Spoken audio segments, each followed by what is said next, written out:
fine morning, I was having my lemon tea, and from Devesh I got a message that यार मेरे दोस्त की company है fashion and fragrance, so can we do the capstone project on his company? So I was thinking that okay, the person was selling perfumes from you can say either from last 100 years, they are the project of 100 years of generations from them onwards, and now they are going to move forward in perfume, incenses, fresheners, etc. So we can do a capstone project on his company.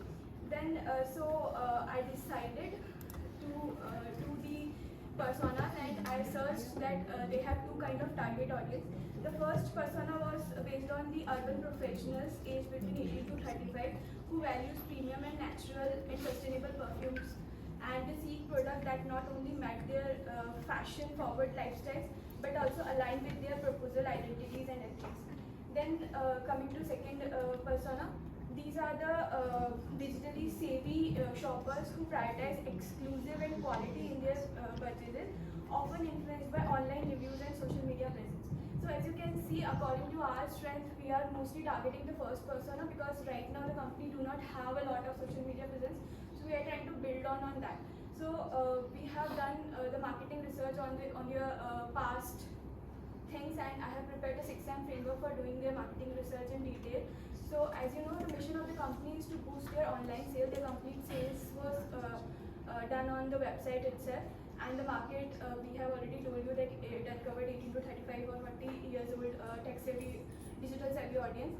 And the message of the company is elevate your senses, and it sells luxury, quality, and affordable perfumes.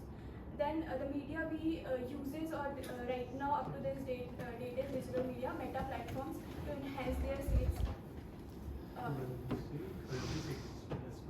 Okay, so I'll just come up faster. So the money they are putting on the 3 lakh monthly on digital marketing, and payment you can see it is for Google Analytics, it's Shopify, and Meta Ads only. And then coming to the customer journey map I have done for them, I have completed all the conversion funnel stages that from need recognition to how they do the pre-purchase customer do the information search for them and evaluation of alternatives and purchase and usage, and then how they can do the post-purchase. So basically for recognition part we do the educational contents or introduce the new fragrances in the market, and for the information part we do the research on different fragrances and options like other brands.